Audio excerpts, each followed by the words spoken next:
Hello, Gold House. Today is Wednesday, May 20th. Congratulations to those of you who turned in your essay. That was the last one for this year, so great job with that. We are now going to move into a quick poetry unit, and what I'm going to start reading is a book called Diamond Willow, and it's about a young girl who lives in Alaska, and she's going to learn a lot about herself. You'll notice that this poem is done in diamante form. And so each page you're going to see shapes. And you'll also notice that in the middle of the page or on the page, there's going to be bold-faced words that has a hidden meaning. So on each page, I will read the page and then I'll go back and I'll read the bold-faced words. And I want you just to think, what is the meaning of those words that goes along with the whole entire context? I'm not sure how this is going to work, so bear with me. 7 a.m., 20 below zero, ribbons of white and green and purple dancing in the blue-black sky. I'm up with Dad as usual, feeding our 6 dogs. I climb the ladder to the cache, toss 4 dried salmon out to Dad. He watches me as I back down. Be careful on that broken rung.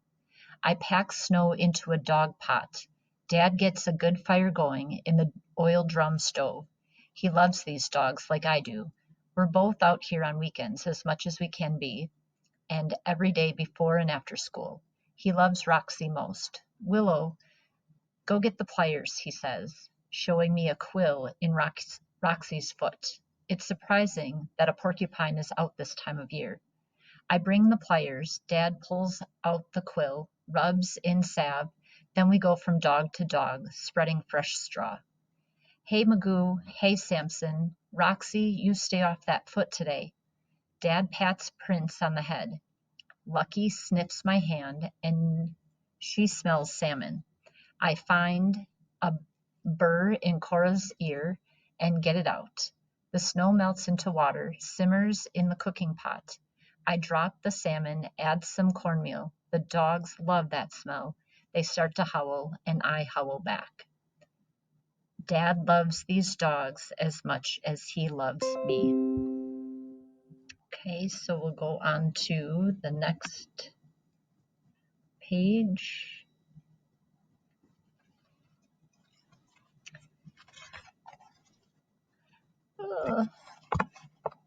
I was named after a stick. The way Mom tells it, she couldn't get Dad to agree on any names. Ellen after Grandma, Sally after Dad's great aunt in Michigan. No, he wanted something modern, something meaningful. It will come to us, Dad kept saying. Let's hope it comes before the baby learns to walk, said Mom. Always does, said Dad.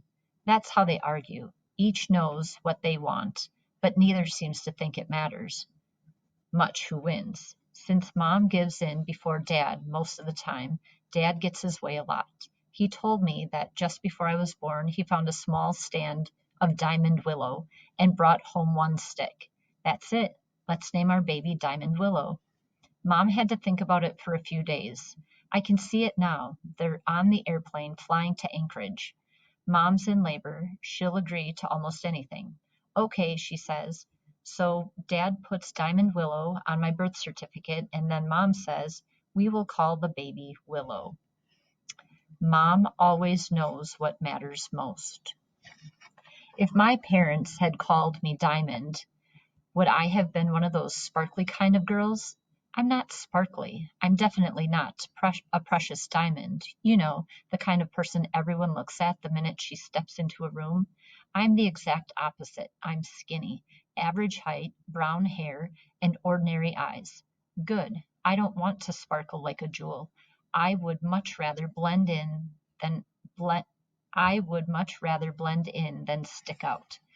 Also, I'm not one of those dog-obsessed kids who talk about nothing but racing in the junior Iditarod. I like being alone with my dogs on the trail. Just us, the trees, the snow, the stories I see in the animal tracks. No teachers, no parents, no sneak up on you boys. I'm skinny and ordinary like a stick.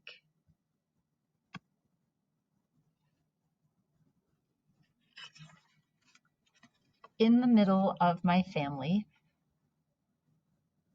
in the middle of a middle-sized town, in the middle of Alaska, you will find middle-sized, middle kid me. My father teaches science in the middle of my middle school. My mother is usually in the middle of my house. My brother, Marty, taller and smarter than I ever hoped to be, goes to college in big city Fairbanks. My sister Xana, short for Susanna, is 6 years younger and 12 inches shorter than I am. She follows me everywhere, except for the dog yard. I don't know why my little sister is so scared of dogs. Find me. What I love about dogs, they don't talk behind your back. If they're mad at you, they bark a couple times and get it over with. It's true they slobber on you sometimes. I'm glad people don't do that. They jump out and scare you in the dark. I know, I should say me, not you. Some people aren't afraid of anything. But dogs don't make fun of you. They don't hit you in the back of your neck with an ice-covered snowball. And if they did, and it made you cry, all their friends would stand there laughing at you. Me. People scare me.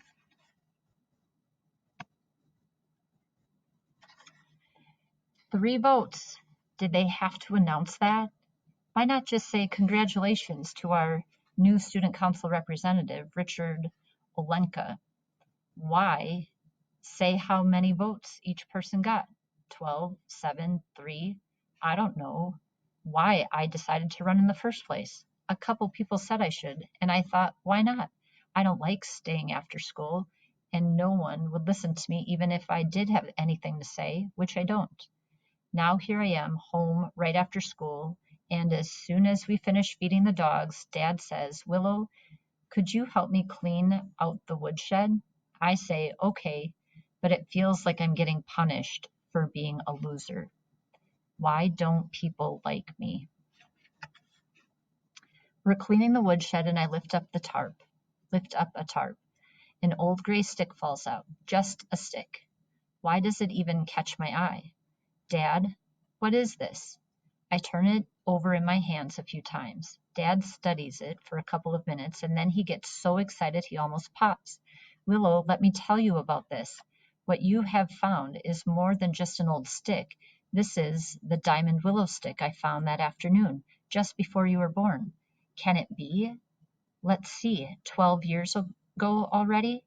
All this time I thought it was lost. He handed it back to me like it's studded with real diamonds. This belongs to you now. Use your sharpest knife to skin off the bark. Find the diamonds. Polish the whole thing. It will be beautiful. Dad says, you'll see. Why is Dad so excited about an old stick?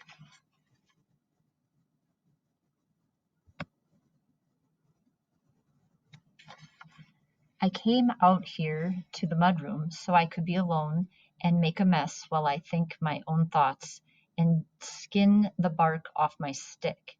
But it's impossible to be alone in this house. Mom, Willow, don't you use that sharp knife when you're mad.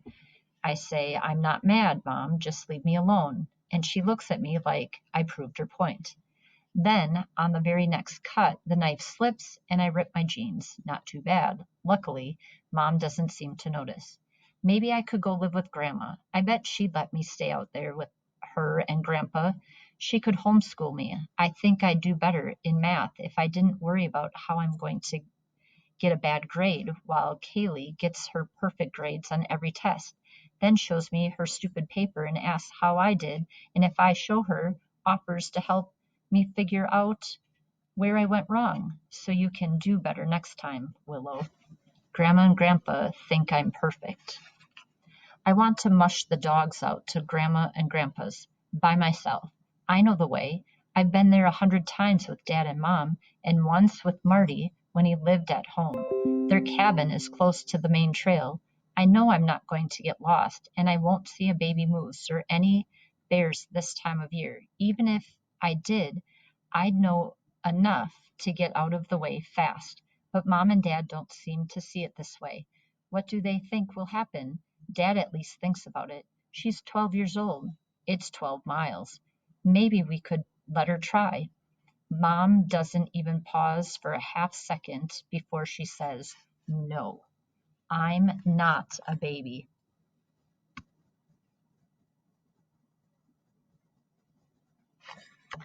Maybe they'll let me go if I just take 3 dogs and leave 3 dogs here for Dad. I'd take Roxy, of course. She's smart and fast, and she thinks the same way I do. Magoo is fun. He doesn't have much experience, but if I take Cora, she'd help Magoo settle down. Dad would want one fast dog. I'll leave Samson here with him. Lucky might try to get loose and follow me down the trail again, like the last time we left her, but this time Dad will be here to help Mom get her back. Prince can be hard to handle. It will be easier without him. If Dad sees how carefully I am thinking this through, he might help. He might help convince Mom. I'll try again. I beg Mom, please. I'd only take 3 dogs. You know I can handle them. You've seen me. She won't listen. You are not old enough, she says, or strong enough. I make a face. Should not have done that. Mom starts in. A moose will charge at 3 dogs as fast as it will charge at 6. A 3-dog team can lose the trail or pull you onto thin ice. What if your sled turns over or you lose control of them? Mom really goes on and on once she gets started. Willow, you could be alone out there with a dog fight on your hands. Oh, right, Mom, like I've never stopped a dog fight by myself. When Mom finally stops talking and starts thinking, I know enough to quit arguing. She looks up and down like we've just met, then takes a deep breath. You really want to do this, don't you, Willow? It takes me by surprise. Now I almost say, never mind, Mom, it doesn't matter. But it does matter. I swallow hard and nod. Mom says, I'll think about it and decide tomorrow. What if she says yes? Mom could be right.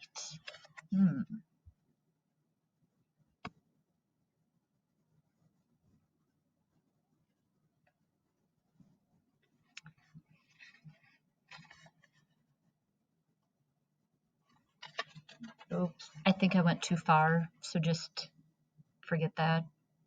I can't hide this. You would trust her to take Roxy by herself? Mom questions Dad.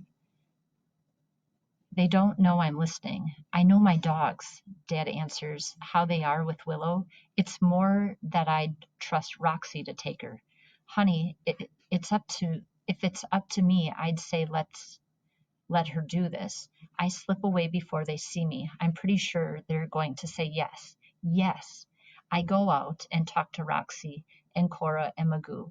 I think they're going to let us go to Grandma and Grandpa's by ourselves. I get out at noon on Friday. It's the end of the quarter. We'll leave by 1 and be there before dark. We'll have almost 2 days out there and come home Sunday afternoon. Even as I let myself say it, I'm trying not to hope too hard. I know all I can do now is wait. It will jinx it for sure if I keep on begging. They trust me. I hope I can do it. Yes, I have a wool sweater under my jacket, extra socks, gloves, and yes, I have enough booties for the dogs. I have my sleeping bag and a blanket in case I get stranded somewhere, which of course won't happen. Yes, I have matches, a headlamp, a hatchet. Dad keeps adding things to his checklist. Xana comes up as close as she dares, keeping her distance from the dogs, to give me a card she made for Grandma. It's cute, a picture of an otter sliding down a riverbank. Okay, Dad says, it looks like you're all set. I know you can do this. Take it slow. He keeps on talking as I take my foot off the brake and let the dogs go. He might still be talking even now, yelling out last-minute warnings. Don't forget to call us when you get there. Watch where the trail. And I can picture Mom standing beside Dad, her arms folded tight like she's holding me, wrapped up inside them. Okay, can I go now?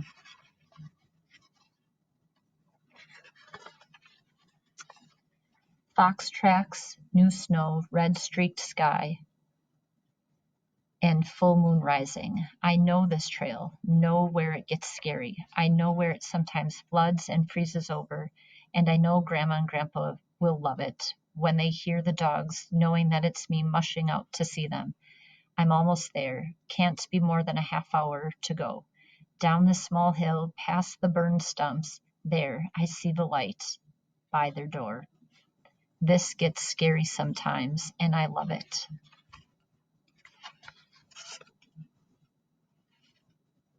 There's a new page that I just got to, and at the top it says John, Willow's great great grandfather, and he is a red fox.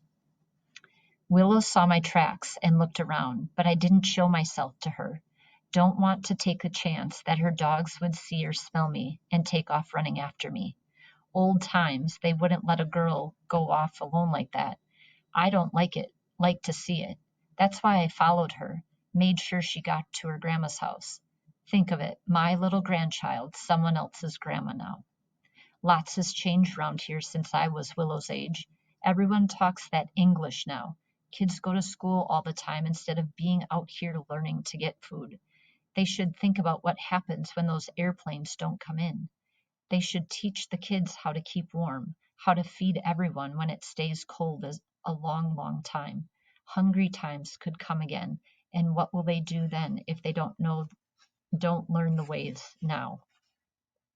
I wasn't too sure about the man Willow's mother married.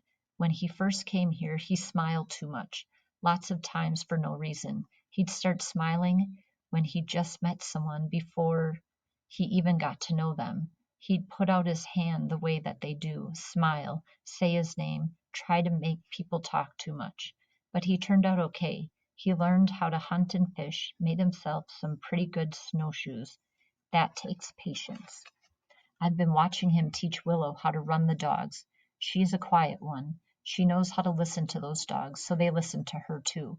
They're patient with her. Sometimes when she does something wrong, gets their harness all tangled up or something, I'm pretty sure I see them barking inside, but those dogs are polite to Willow. They give her lots of chances.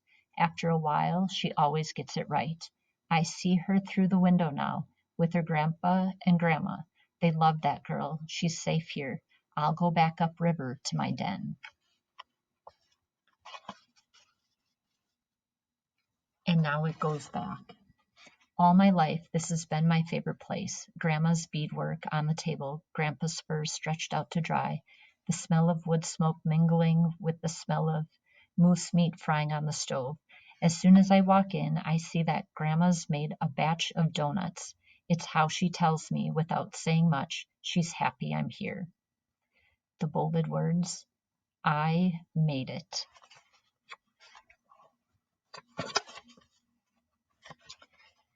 I tie the dogs and Grandpa helps me feed them. We look at Roxy's foot. I tell Grandpa she had a run-in with a porcupine. Oh, he says, that's noon. It's one of our Indian words, or as we say, Danaki. I know some from bilingual class, but not as much as Grandpa and Grandma, not even as much as Mom. Sometimes when we're dropping off to sleep out here, I hear them talking Danaki, chuckling together, and I feel a little bit left out. Not that I would like to go back to the old times I hear the two of them talk about, back when people didn't have TV, computers, telephones, or snow machines and airplanes. I'd miss all of those things, but I'd like to listen to their stories. I know if I try, I can learn to understand them. Sometimes I feel like two people. Grandpa gets up first and makes a hot birch fire in the stove. When the house is warm, Grandma makes a pot of coffee and cooks pancakes. Grandma, I ask, can I move out here and live with you? I give her all my reasons, well, most of them. She looks down at her sewing. I do know what you mean, Willow. We'd like to have you here. I'm surprised. I was expecting some argument about my family or all the friends she thinks I have at school. Then she goes on, could you and your dad take care of all those dogs if you're here and he's there? Maybe you shouldn't split up a dog team like that. Willow, those dogs get used to each other. I do have some friends. Early evening snow starts falling, burying burying my tracks from the trail up to the dog yard and into the house. Snow covers all the yellow circles the dogs have made around their houses and half buries the firewood stacked outside. Grandma stands beside me. We're looking out the window, and she tilts her head the way she does when she's thinking of a riddle. Look, I see something. She squints her little eyes. Someone outside is wearing a sheepskin coat. I look around and figure out what Grandma means. Over there, I see snow piled on top of an old stump. Inside her warm kitchen, Grandma nods. She smiles a little. That's right, Willow, that's it. Look outside and see inside. Sunday morning, the snow is deep, but not so much that I can't make it home. Grandpa and Dad go out on snow machines, meeting halfway to pack the trail. It's time to leave. If I start now, I'll have plenty of time to get home before dark. I feed the dogs a little extra, and Grandma says, Here, put this in your pack. Smoked salmon. Looks like she's feeding me a little extra too. Then she gives me the mittens she just finished, beaded flowers on her home-tanned moose skin, beaver fur around the cuffs. She could sell them for a lot of money, and she's giving them to me when it's not even my birthday. I put them on, put my hands on her face. We both smile. Grandma looks like me. It's warm today, almost up to 0. I see something, white clouds blow across the sky. Too bad I'm out here alone, with no one but that spruce hen to tell my riddles to. It's the dog's breath I see, white puffs going out behind them as they run. Here comes the halfway point where Grandpa met Dad this morning. They warned me about this part of the trail. This will be the stretch to watch, this bumpy part coming up. Take it easy there, Grandpa said. Okay, slow down, Roxy. Good, we're past the rough spot. Now we can go as fast as we want, and I love to go fast. So does Roxy. She looks back at me, and I swear I see her grin. Let's go, we tell each other. Cora and Magoo perk up their ears, as if to say, okay with us. I knew I could do this. Hike, Roxy, haw. This will be easy. So that's part 1 of Diamond Willow. We're going to read 5 more parts, and the other parts are going to be a little shorter. But today, your assignment is to tell me what you learned about Willow so far in the book. Again, she's in Alaska. She used her dog sled to get to her grandparents' house, and we heard a bit about the kind of person she feels that she is. You have your reading log, and you also have a journal entry today. I will share with you the Diamond Willow document. I'm sorry that I couldn't scroll down as I was reading, but all of it is here so you can take a look at it and read it along, read it on your own again. But that's what we're going to be doing is a quick poetry unit, and we're going to use Diamond Willow for that work. So if you have questions today, I only have the Google Meet at 9:20. I have a staff meeting later on today. So I hope you are all well, and I will talk to you soon.